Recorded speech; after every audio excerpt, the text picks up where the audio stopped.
Silfverberg scores! Jakob Silfverberg went in and drilled a high one over Carey Price. 1:38 into the first period, 1-0 Ottawa. Hello, welcome back to the All-Star Sports Show. Merrick DeCash and Ethan Smythe back for another week on the All-Star Sports Show, episode 5, if I'm not wrong. Rolling along this week, and we're going to talk about the NHL playoffs recap, kick off the show like we always do with the NHL playoffs recap. A few series going on. We got the Detroit Red Wings and the Chicago Blackhawks. How do you see this series playing out as the Red Wings are leading the Blackhawks 3-2 going into Game 6? I think the Red Wings will close it out tonight and move on to the Western Conference Final. Last time these two teams met, Detroit beat them in 5 games. Lots has changed, but the one thing that has stayed the same is the play of Jimmy Howard. He's played very well this series and has been a key component to the Detroit Red Wings getting this far in the playoffs, and I think he's outdueled Corey Crawford, and he's managed to shut down the Chicago Blackhawks snipers. I think Detroit closes it out at home. And I agree with you. You know, Jimmy Howard, he's been solid in these playoffs, so is Corey Crawford, but Game 6 going to be played at the Joe Louis Arena. Detroit having the upper hand in this series. I think they do finish it off tonight. On to our next series in the Western Conference. This one going to 7 games after a thriller in Game 6. All of these games have been won at home by the home team, and San Jose going into LA for Game 7, and just keep that home trend in mind, Ethan. Do you think San Jose has any shot at winning this one in the Staples Center? I think they have a shot. Whether they'll do it or not, I'm not exactly. I think LA's going to do it because LA hasn't lost in the Staples Center this postseason, and unlike last year where they were the road warriors, this year they've struggled a lot on the road. In fact, lost every game in this series on the road. Only won 1 against St. Louis. I think Jonathan Quick's just too much to overcome in the playoffs. I think LA will take it. How about you? I think also LA is going to take it, because of that home advantage whole thing in this series. Home teams have dominated in this series, and not just because of that. I think Jonathan Quick, as you said, is the more superior goaltender in this series. The Sharks are aging, as we know, with their core Marleau, Pavelski, Thornton getting older as the years come. I don't know how often they're going to be back in the Western Conference semis or even the Western Conference Final if they go on to win this game. So it's all desperation for the San Jose Sharks at this point.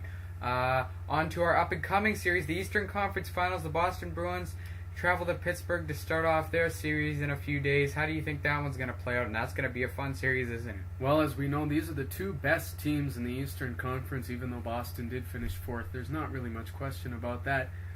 Jerome McGinley will be an interesting topic here because, as we all know, he was originally traded to Boston, then said no and went to Pittsburgh. Boston is more of an old-school style team, a lot of grit, hard character, etc., whereas Pittsburgh's the new school, the skilled forwards.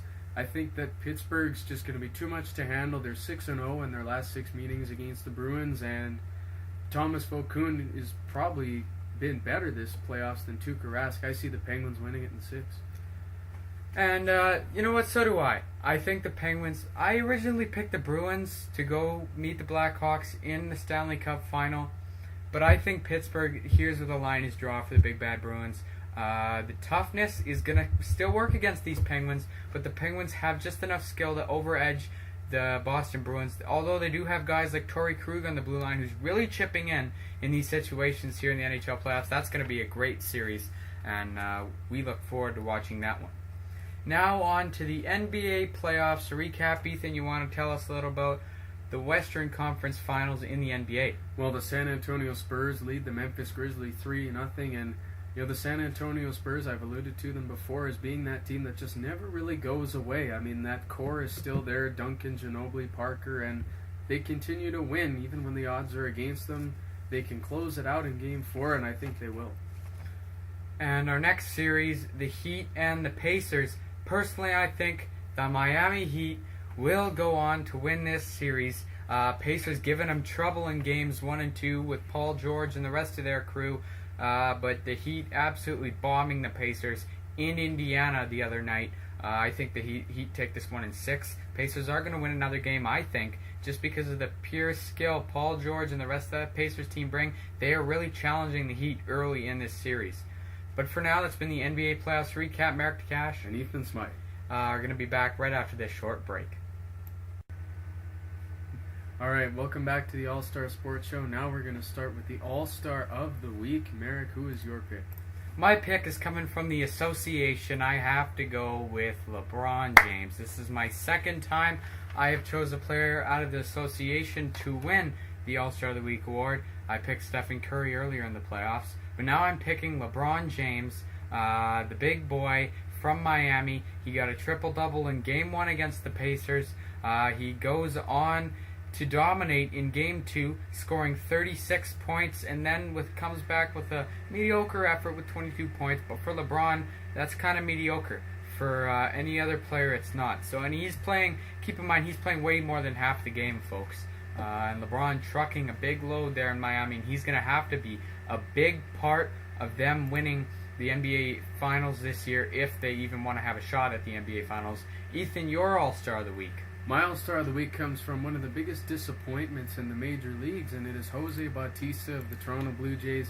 This past week, he's been hitting .500. He's got 2 homers and 5 RBIs, and really for the month of May, it's been a little bit better for the Blue Jays, but for Bautista, he's one of the few bright spots in a pretty bad team this year. And I agree with you. I just going to put my input on that quick. Jose Bautista, as you said, playing on a disappointment. The Toronto Blue Jays, very, very, very disappointing this season. Jose is one of the bright spots on that team. He is up there for the lead in homers on that team, maybe in the AL East. But as of now, the Toronto Blue Jays sit almost 10 games back the New York Yankees for the lead in the AL East, and they're way out of the wild card. Blue Jays playing .420 baseball heading into the month of June. Thank you. That's been the All-Star of the Week segment. Merrick Catch, Ethan Smythe coming right back at you with question time next on the All-Star Sports Show. Hello, welcome back to the All-Star Sports Show. Now it is time for our favorite segment of the show, question time. Yes. First question comes in from QS. Check. Who do you think will be on the NHL 14 cover? Well, Bobrovsky Brodeur finals.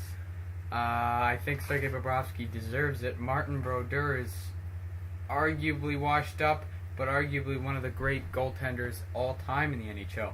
But I think Bobrovsky, up-and-coming goalie, this will boost his confidence. He needs to be on that cover in my mind, Ethan. Well, being in Philadelphia as a Flyers fan, it upsets me that Bobrovsky's going to be there in a different jersey, but he is an up-and-coming goalie. Like you said, he should be a Vezina finalist this year. Brodeur, the greatest goalie of all time, but, to be honest with you, it'd be a nice way for him to go out, but I like Bobrovsky. Bobrovsky! Yeah. Ethan, this one is for you. Torrey Krug, for real, from Nick Prouse. Well, I think Torrey Krug can be for real because this is a guy who was a nearly point-per-game player when he played in college. He was very good for the Providence Bruins this year of the AHL. Different hockey, I know, but he did well for them in the playoffs. He's scoring lots of goals. I don't think he'll be able to keep it up as much as he has in that Rangers series, but I think he'll be a good top 4 defenseman in the NHL in the future. Okay, this one comes from Zenon. Merrick, what do you think of Jay and Dan leaving SportsCenter to go to Fox Sports? I think this is a load of crap. Personally, I think Jay and Dan are 2 of the best TV personalities, and it's sad to see them go. However, Fox Sports does have a live feed on their site, so if you go there, you can watch Jay and Dan. Every night they'll be doing same time. I think it is 9 o'clock Pacific they'll be doing it. But it is hard to see them go, that's for sure, with all the classic sayings and phrases they have made up over the years. It is definitely hard to see them go. This next one comes in from Scotty Richardson. What do the Blackhawks need to win the Cup?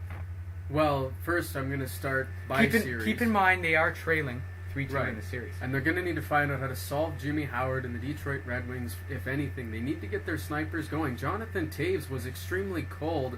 Last game he did score a goal. I think he's getting on the right track. He's had a bit of hard luck lately.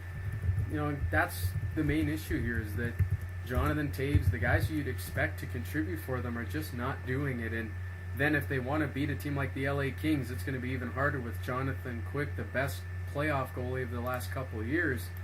And to me, I think they can beat the Pittsburgh Penguins, but it'll take a while.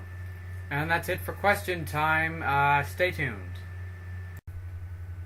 Welcome back to the All-Star Sports Show. It's time for the Toronto Blue Jays update. The Toronto Blue Jays not doing so good this year, as we all know. Earlier in the show, we explained their situation in the standings. Ethan, you want to give us a little rough update of what the Blue Jays are up to recently? Well, I've been a fan for a long time, and the hype was big this year. I thought that they might at least be able to make a run for the playoffs with what they did in the offseason. They already had talent brewing, and, it's pretty much all gone to Miami at this point, the guys in the minors. And, it's the same old story. Nothing's really changed except for the names on the lineup card, and we're seeing the same mediocre results. We're seeing the same problems as last year, injuries on the pitching rotation. We're seeing, outside of Batista and Melky Cabrera, there's not much going on offensively.